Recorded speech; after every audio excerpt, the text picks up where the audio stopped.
প্রিয় লিসেনার্স, আসসালামু আলাইকুম। আশা করি মহান আল্লাহ তাআলার অশেষ রহমতে আপনারা সবাই ভালো আছেন। প্রিয় লিসেনার্স, আপনাদের আরও একবার স্বাগতম জানাচ্ছি আমাদের ভৌতিক অনুভূতি নামক ইউটিউব চ্যানেলের আরও একটি নতুন এপিসোডে। আপনারা শুনছেন ভৌতিক অনুভূতি। কিছু অনুভূতি এমন যেটা আপনাদেরও হতে পারে। আপনাদের সাথে আমি আছি সজল। প্রিয় লিসেনার্স, ছোটবেলায় হেরিকেনের আলোয় বসে মুরব্বীদের কাছ থেকে সত্য ভৌতিক ঘটনা শুনতে ভালোবাসতেন না এমন মানুষ আসলে খুঁজে পাওয়া কঠিন। আমাদের এই ইউটিউব চ্যানেলে এপার বাংলা ও ওপার বাংলা সহ বাংলা ভাষাভাষী মানুষের সাথে ঘটে যাওয়া সত্য ভৌতিক ঘটনাগুলোই মূলত আপনাদের সামনে তুলে ধরার চেষ্টা করা হয়। প্রিয় লিসেনার্স, আপনারা যারা দেশ ও দেশের বাইরে থেকে আমাদের ঘটনা শোনেন, আপনাদের কাছে অনুরোধ থাকবে অবশ্যই আপনারা ঘটনা শোনার সাথে সাথে সেই ঘটনাটি অনুভব করার চেষ্টা করবেন। চলুন শুরু করি আজকের ঘটনা। আপনাদের সবাইকে স্বাগতম অলৌকিক জগতে। প্রিয় লিসেনার্স, আজকে যে ঘটনাটি আমি আপনাদের সাথে শেয়ার করব, এই ঘটনাটি আমাকে পাঠিয়েছেন হৃদয় নামের একজন লিসেনার্স। উনি যেভাবে লিখেছেন আমি ঠিক সেভাবেই পড়ছি। আমার এক বন্ধু অসুস্থ থাকায় তাকে ঢাকা মেডিকেলে ভর্তি করা হয়েছিল। আমি তখন আমার বন্ধুকে দেখতে ঢাকা মেডিকেলে যাই, কিন্তু আমি যখন যাই তখন আমার বন্ধু অপারেশন থিয়েটারে ছিল। তাই বাইরে অপেক্ষা করা ছাড়া আমার আর কোনো উপায় ছিল না। তখন আমি কি করি, অ্যাম্বুলেন্স ড্রাইভারদের কাছে গিয়ে কিছু সময় গল্প করি। কথা বলতে বলতে অ্যাম্বুলেন্স ড্রাইভার সবুজ ভাইয়ের সাথে আমার একটা ভাব জমে গেল। তাকে আমি জিজ্ঞাসা করলাম, আপনি তো অ্যাম্বুলেন্স চালান, আপনার সাথে কোনো ভৌতিক ঘটনা কখনো ঘটেনি? এই কথাটি জিজ্ঞেস করতেই সবুজ ভাইয়ের মুখটা কেমন যেন মলিন হয়ে গেল। তখন আমি বুঝতে পারলাম নিশ্চয়ই সবুজ ভাইয়ের জীবনে কোনো কালো অধ্যায় আছে। তাই সবুজ ভাইকে বললাম, চলেন বাইরে গিয়ে এক কাপ চা খেয়ে আসি। চায়ের কাপে চুমুক দিতে দিতে সবুজ ভাইকে বললাম, ভাই, আপনার সাথে যদি কোনো ঘটনা থাকে সেটা আমার সাথে শেয়ার করতে পারেন, আমার খুব ভালো লাগবে। সবুজ ভাই তখন বলল, ভাই, আমরা অ্যাম্বুলেন্স চালাই, আমাদের সাথে দুই একটা ঘটনা ঘটে। আমার সাথেও ঘটেছে। এর ভিতরে সবুজ ভাইয়ের ফোনে কল আসে, একটা রোগী নিয়ে তাকে ঢাকার বাইরে যেতে হবে। আমি তখন তাড়াহুড়ো করে সবুজ ভাইয়ের কাছ থেকে তার ফোন নাম্বারটি রেখে দেই। এর এক সপ্তাহ পরে আমি সবুজ ভাইকে কল দেই এবং জিজ্ঞেস করি যে আপনি ফ্রি আছেন কিনা। সবুজ ভাই উত্তর দেয় শুক্রবার বিকেলে তিনি ফিরে আছেন, এবং সেই শুক্রবার বিকেলেই আমি তার সাথে দেখা করি। আমি সবুজ ভাইকে বলি, ভাই, আপনি কি ঘটনাটি বলবেন আজ? আমার আগ্রহ দেখে সবুজ ভাই বলতে রাজি হয়। সবুজ ভাই বলতে শুরু করলো। তখন সন্ধ্যা 7টা। আমার ফোনে একটি কল আসে, সোহরাওয়ার্দী মেডিকেল থেকে একটি লাশ নিয়ে চাঁপাইনবাবগঞ্জ যেতে হবে। তখন আমি গাড়ি নিয়ে মেডিকেলে ছিলাম। আমি আমার হেল্পার রাশিদুলকে নিয়ে চলে যাই সোহরাওয়ার্দী মেডিকেলে। আমাকে মেডিকেলের মর্গের সামনে যেতে হয়, কারণ যেই লাশটি আমাদের চাঁপাইনবাবগঞ্জ নিয়ে যেতে হবে সেটি একটি বাইক অ্যাক্সিডেন্ট করে মারা গিয়েছে। মর্গের সামনে গাড়িটি পার্ক করি আমি। মেডিকেলের সমস্ত কাজ শেষ করে মৃত ব্যক্তির আত্মীয় স্বজনরা লাশটাকে উঠায় গাড়িতে। আমি কি করি, আমি ভালো করে লাশের কফিনটি আটকিয়ে দেই, এবং ওই লাশের যারা আত্মীয় স্বজন ছিল তাদের মধ্যে থেকে দুইজন ওই লাশের সাথে যাবে বলে ঠিক করে। তাদের দুজনকে আমি লাশের পাশে বসিয়ে দেই এবং বসিয়ে আমি গাড়ি স্টার্ট করি। দেখতে দেখতেই আমরা ঢাকা পার হয়ে গেলাম। ঢাকা যমুনা হাইওয়েতে 100 কিলোমিটার বেগে ছুটে চলছি আমরা, এবং দেখতে দেখতেই যমুনা ব্রিজও আমরা পার হয়ে যাই। আমরা ঢাকা থেকে রাজশাহী পর্যন্ত আসি, এর মধ্যে কোনো সমস্যাই হয়নি। কিন্তু যখনই আমরা রাজশাহী পার হয়েছি তখনই দেখা যায় সমস্যা। হঠাৎ রাস্তার পাশে হঠাৎ আমি দেখি রাস্তার পাশে একজন বৃদ্ধা মহিলা। ওই বৃদ্ধা মহিলা হাত উঁচু করে সিগন্যাল দিল গাড়ি থামানোর জন্য, কিন্তু আমি দাঁড়ালাম না। ওই বৃদ্ধা মহিলাকে দেখে মনে হচ্ছিল তার বয়স প্রায় 100-র বেশি হবে। আমি তখন সামনে চলছি, কিন্তু অবাক করার বিষয়, আমি সামনে দেখছি সেই বৃদ্ধা মহিলা আবারও সামনে এসে হাত উঁচু করে সিগন্যাল দিচ্ছে। যে মহিলাকে 20 কিলোমিটার পিছনে রেখে এসেছি সে এখানে আসলো কিভাবে? তখন আমার ভেতরে কিছুটা ভয় কাজ করতে শুরু করে। এদিকে আমার হেল্পার রাশেদুল ঘুমাচ্ছে। আমি শুনেছিলাম যে অ্যাম্বুলেন্সের সামনে এরকম ঘটনা ঘটে, তাই আর তোয়াক্কা না করে আমি গাড়ি চালাতে থাকি। মাঝে মাঝে গাড়ির ভেতরে থাকা যে লুকিং গ্লাস ছিল সেখান থেকে পেছনের লাশটার দিকে এবং ওই যে দুজন মানুষ ছিল তাদের দিকে নজর দেই। কিন্তু হঠাৎ আমার গাড়ির ভেতরে লাশের আত্মীয় যে দুজন ছিল তারা চিৎকার চেঁচামেচি করে ওঠে।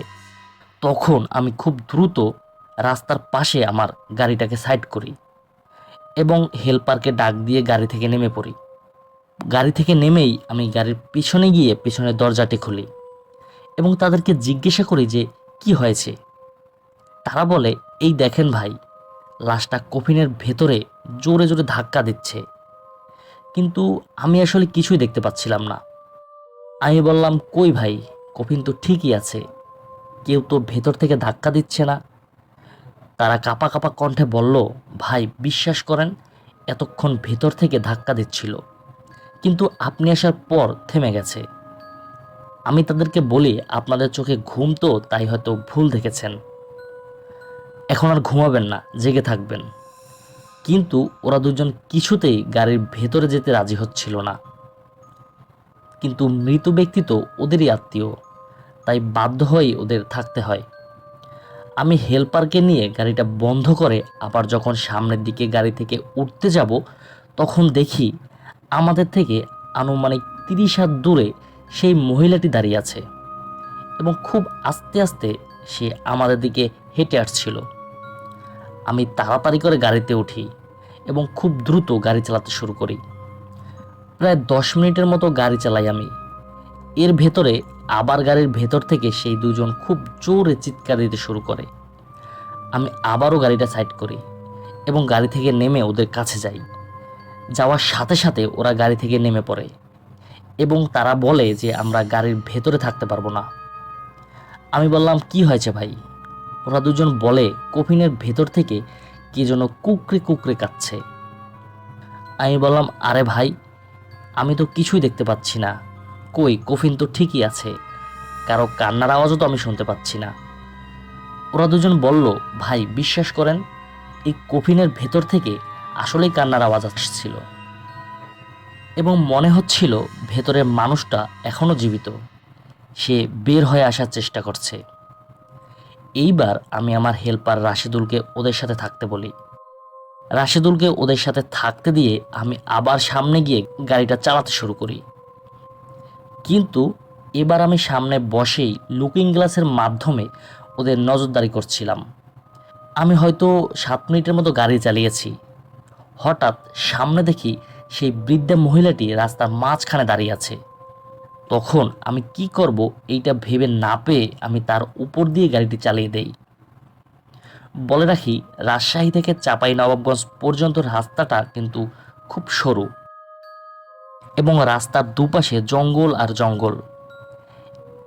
এই জায়গাটা সিটি কর্পোরেশনের বাইরে, সেজন্য এই রাস্তায় কোনো আলোবাতির ব্যবস্থা করা হয়নি। রাস্তাটা ছিল খুঁটখুঁটে অন্ধকার। হঠাৎ আমি গাড়ির ভেতর থেকে চিৎকার শুনতে পাই। আবারও আমি গাড়িটি রাস্তার পাশে সাইড করি। পেছনে গিয়ে গাড়ির দরজা খুলে ওদেরকে খুব বকাঝকা করি যে কি হয়েছে। ওরা ঠিক আগের মতোই আবারও বলে, ভাই আগের মতোই কফিনের ভেতর থেকে কান্নার আওয়াজ এবং মনে হচ্ছিল লাশটা যেন বের হয়ে আসতে যাচ্ছে। আমার হেল্পারও একই কথা বলল। তখন আমার বিষয়টা বিশ্বাস হলো। আমি কি করি, তখন সাহস করে গাড়ির ভেতরে উঠি এবং কফিনটাকে খুলে ফেলি। কফিন খুলে আমি যে দৃশ্যটা দেখি তা দেখার জন্য আমি মোটেও প্রস্তুত ছিলাম না। মনে হচ্ছিল কি যেন লাশের শরীরের মাংস নখ দিয়ে উঠিয়ে নিয়েছে। এমনিতেই পোস্টমর্টেম করা লাশ ছিল, এর ভিতরে এই অবস্থা। আমি দেখি লাশের রানের কিছু মাংস একেবারেই নাই। মনে হচ্ছিল কেউ যেন এইমাত্র এই মাংসগুলো উঠিয়ে নিয়ে গেছে। যদি অ্যাক্সিডেন্টের কারণে এই ক্ষতগুলো হতো তাহলে কফিনের ভেতরে এখানে সেখানে লাশের মাংস ছড়িয়ে থাকতো না। এবার আমি বুঝতে পারলাম কিছু একটা হচ্ছে আমাদের সাথে। তখন আমি তাদের দুজনকে বলি, আপনারা কি কোরআন তেলাওয়াত করতে পারেন? ওদের মধ্যে একজন বলল, আমার বেশ কিছু সূরা মুখস্থ আছে। আমি বললাম, যতক্ষণ পর্যন্ত আমরা চাঁপাইনবাবগঞ্জ না পৌঁছাবো ততক্ষণ পর্যন্ত আপনি এক মুহূর্তের জন্যও কোরআন তেলাওয়াত বন্ধ করবেন না। প্রয়োজনে একই সূরা বারবার তেলাওয়াত করবেন। যা কিছুই ঘটে যাক না কেন, কোরআন তেলাওয়াত যেন বন্ধ না হয়। এই বলে ওদের তিনজনকে গাড়ির ভেতরে উঠিয়ে দিয়ে আমি দরজা বন্ধ করে আবার গাড়িতে উঠি। এইবার আমিও দোয়া দুরূদ পড়তে শুরু করি এবং গাড়িটাকে আবার চালাতে শুরু করি। কিছু দূর যেতেই দেখতে পাই রাস্তার মাঝে একটি মহিলা ছিন্নভিন্ন অবস্থায় পড়ে আছে। মনে হচ্ছিল সে যেন অ্যাক্সিডেন্ট করেছে। কিন্তু আমি স্পষ্ট দেখতে পেলাম ওই যে মহিলা অ্যাক্সিডেন্ট করে পড়ে আছে সে আর কেউ নয়, সেই বৃদ্ধা মহিলা। তার মুখ এবং আগের সেই কাপড় পরা দেখে আমি স্পষ্ট বুঝলাম এটা সেই মহিলাই। তখন যদিও আমার ভেতরে অসম্ভব ভয় কাজ করছিল, কিন্তু আমার কিছুই করা ছিল না। আমি যদি হাল ছেড়ে দেই তাহলে বাকি তিনজনের অবস্থা কি হবে? এইটা ভেবে আমি খুব দ্রুত গাড়ি চালাচ্ছি। কিছুক্ষণ পরেই কানে ভেসে আসলো ফজরের আজান। আজানের কিছুক্ষণ পরেই আমরা চাঁপাইনবাবগঞ্জে পৌঁছে গেলাম। লাশটাকে নামিয়ে দিয়ে আমরা আবার দিনের ভেতরেই ঢাকায় ফিরলাম। এই ঘটনাটি এখানে শেষ হলেই বোধহয় ভালো হতো, কিন্তু না, আমার জীবনে ঘটে গেল আরও একটি কালো অধ্যায়। সেদিন আমি অ্যাম্বুলেন্স রেখে যখন বাসায় যাই আমার শরীরে খুব জ্বর অনুভব করি। আমাদের মহল্লার একজন ডাক্তারের কাছ থেকে আমি ওষুধ নিয়েছিলাম। আমার শরীরটা খুবই ক্লান্ত লাগছিল, তাই বিছানায় গিয়ে আমি ঘুমিয়ে পড়লাম এবং ঘুমের ঘোরে আমি একটি ভয়ঙ্কর স্বপ্ন দেখি এবং স্বপ্ন দেখেই আমি লাফ দিয়ে উঠলাম।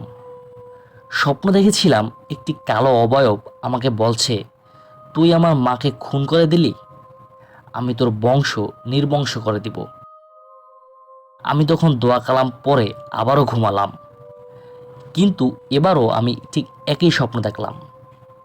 সেই কালো অবয়বটি ওই কথাটাই আবারও বলেছে এবং এ কথাও বলেছে, আমার মা তোদের সাহায্য করতে গেছিল, কিন্তু তুই তাকে খুন করে ফেললি। সেদিন রাতে আমি আর ঘুমাইনি। অনেক কষ্টে আমি রাতটি কাটিয়েছি। তবে ফজরে আজানের পরে বিছানায় গা হেলাতেই আমি ঘুমিয়ে পড়ি। হঠাৎ স্ত্রীর চিৎকারে আমি জেগে উঠি। আমার দুইটি সন্তান, একটি ছেলে ও একটি মেয়ে। স্ত্রী চিৎকার দিয়ে এমন একটি কথা বলল যা আমি কোনোদিন শুনতে চাই না। আমার ছেলেটি নাকি দুনিয়ার মায়া ত্যাগ করে চলে গিয়েছে, আর আমার মেয়েটিও অসম্ভব অসুস্থ। এই দৃশ্য দেখে আমি নিজেকে আর ধরে রাখতে পারলাম না। সাথে সাথে আমি সেখানে জ্ঞান হারিয়ে ফেলি। আমার ছেলেটির বয়স ছিল 7 বছর। জ্ঞান ফিরে পেয়ে নিজেকে কোনোভাবে সান্ত্বনা দিয়ে ছেলের শেষ কার্যের ব্যবস্থা করলাম। এদিকে মেয়েটার অবস্থাও করুন। আমি খুব শক্ত হয়ে প্রথমে মেয়েটাকে মেডিকেলে নিয়ে গেলাম, কিন্তু ডাক্তার পরীক্ষা করে বলল ওর শুধুমাত্র জ্বর হয়েছে, এছাড়া কিছুই আমরা পাচ্ছি না।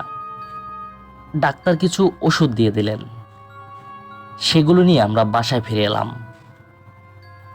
আমার বাসায় একটা থমথমে অবস্থা। আমার মেয়েকে আমি ওষুধ খাইয়ে ঘুম পড়িয়ে দিলাম। আমরা এতই শোকাহত, কারো চোখে ঘুম ছিল না, কিন্তু আমার খুবই ঘুম পাচ্ছিল। কখন যে ঘুমিয়ে পড়েছি জানি না। হঠাৎ একটি স্বপ্ন দেখে চিৎকার দিয়ে ঘুম থেকে জেগে উঠি।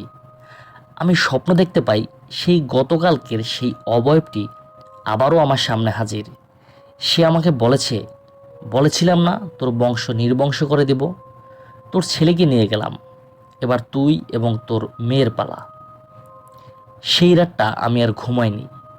মেয়ের পাশে সারাত বসেছিলাম এবং ভাবতেছিলাম সকাল হলেই কোনো বড় হুজুরের কাছে যাব। সকাল হতেই আমি ফজরের নামাজ আদায় করে মেয়েকে নিয়ে বের হয়ে যাই নারায়ণগঞ্জের উদ্দেশ্যে। আমি আগে থেকেই জানতাম নারায়ণগঞ্জে একজন বড় হুজুর থাকেন, যার বাড়ি কিনা সিলেটে। সকাল 8টায় আমি সেখানে গিয়ে পৌঁছাই এবং হুজুরকে পেয়ে হুজুরের পা জড়িয়ে ধরে বলি, হুজুর আমাকে বাঁচান। হুজুর আমার কাকুতি মিনতি শুনে আমাকে শান্ত হতে বলল। তারপর হুজুরকে অ্যাম্বুলেন্সের সমস্ত ঘটনা এবং আমার ছেলে মারা যাওয়ার ঘটনাটা খুলে বলি। তখন হুজুর আমাকে বলে, আজ সারাদিন আপনারা এখানেই থাকবেন, সন্ধ্যার পরে আমি বিষয়টা দেখব। তখনও আমার মেয়ে খুবই অসুস্থ। সেদিন সারাদিন আমরা নারায়ণগঞ্জে কাটিয়ে দেই। সন্ধ্যার পরেই হুজুর আমাদের ডাকেন। ওই হুজুরের কিছু পালিত জিন ছিল, তাদের মাধ্যমে হুজুর সম্পূর্ণ ঘটনাটা জানতে পারেন। কি ঘটেছিল সেটা শেষে বলছি। এরপর হুজুর সম্পূর্ণ ঘর অন্ধকার করে দিয়ে কিছু মোমবাতি জ্বালান এবং দোয়া কালাম পড়তে শুরু করেন এবং একটি জিন আমার মেয়ের ভেতরে হাজির হয়। বলে রাখছি, আমার মেয়ের তখন বয়স 13 বছর। অনেক চেষ্টার পরে হুজুর জিনটাকে ছাড়াতে সফল হন। 10 মিনিটের মধ্যেই আমার মেয়ে সম্পূর্ণ সুস্থ হয়ে যায় এবং ওই হুজুর আমাদের সকলকে 2টা করে তাবিজ দেন এবং হুজুর আমাকে কিছু উপদেশ দিয়ে দেন। আমি যেন 5 ওয়াক্ত নামাজ আদায় করি। যখন অ্যাম্বুলেন্স নিয়ে বের হব তখন যেন দোয়া কালাম পরেই বের হই। রাস্তায় কোনো সমস্যার সম্মুখীন হলে, কোথাও যদি সামনে মসজিদ পাই, সেখানে যেন আমি গাড়ি সাইড করে রেখে দেই এবং সারা রাত যেন আমি মসজিদের মধ্যেই কাটিয়ে দেই। ওই হুজুর তার জিনদের মাধ্যমে যে ঘটনাটা জানতে পেরেছিলেন সেটা ছিল এমন। রাস্তায় যে মহিলাটি আমাদের সিগন্যাল দিচ্ছিল সে একজন ভালো জিন ছিল। কিছু পিচাস জিন আমাদের গাড়িতে থাকা লাশটি খেতে এসেছিল, তাই ভালো জিন মহিলাটি আমাদের সাহায্য করার জন্য বারবার সিগন্যাল দিচ্ছিল। সে নাকি আমাদের বলতে চাচ্ছিল সামনে একটি মসজিদ আছে, সেখানে তোমরা গাড়িটি সাইড করে রেখে দাও। কিন্তু আমরা তো তাকে পাত্তা দিলাম না, বরং তার উপর দিয়ে আমি গাড়ি চালিয়ে গেলাম এবং সে সেখানেই মৃত্যুবরণ করল। আপনারা হয়তো জানেন জিন জাতি মানুষসহ অনেক জীবের রূপ ধারণ করতে পারে, আর তারা যখন কোনো জীবের রূপ ধারণ করে তখন তাদেরকে লাঠি দিয়ে পিটিয়ে অথবা কোনো আঘাত দিয়ে মেরে ফেলা সম্ভব। ওই জিন মহিলাটিকে আমি গাড়ির নিচে চাপা দিয়ে গিয়েছিলাম এবং এই কারণে সে সেখানেই মারা যায়। আর সেজন্যই ওই জিনের একটি সন্তান আমাদের পিছু নিয়েছে। আমি যাকে স্বপ্ন দেখতাম সেই জিনের সন্তান ছিল। জিনের সন্তানরাই আমার ছেলেকে মেরেছে। আমি দেখলাম ঘটনাটি বলতে বলতে সবুজ ভাইয়ের 2 চোখ বেয়ে ছেলের জন্য ঝরঝর করে পানি পড়ছে। আজ অনেক বছর হয়ে গেছে তার ছেলে এই দুনিয়া ছেড়ে চলে গেছে। এরপর থেকে সবুজ ভাই নাকি আজ পর্যন্ত কোনোদিন নামাজ ছাড়েনি। প্রিয় লিসেনার্স, এই ছিল আমাদের আজকের এপিসোড।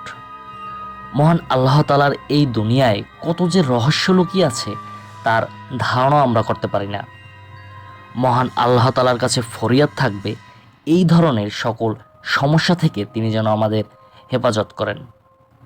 এই ঘটনাটি আপনাদের যদি ভালো লাগে অবশ্যই আমাকে কমেন্ট করে জানাবেন।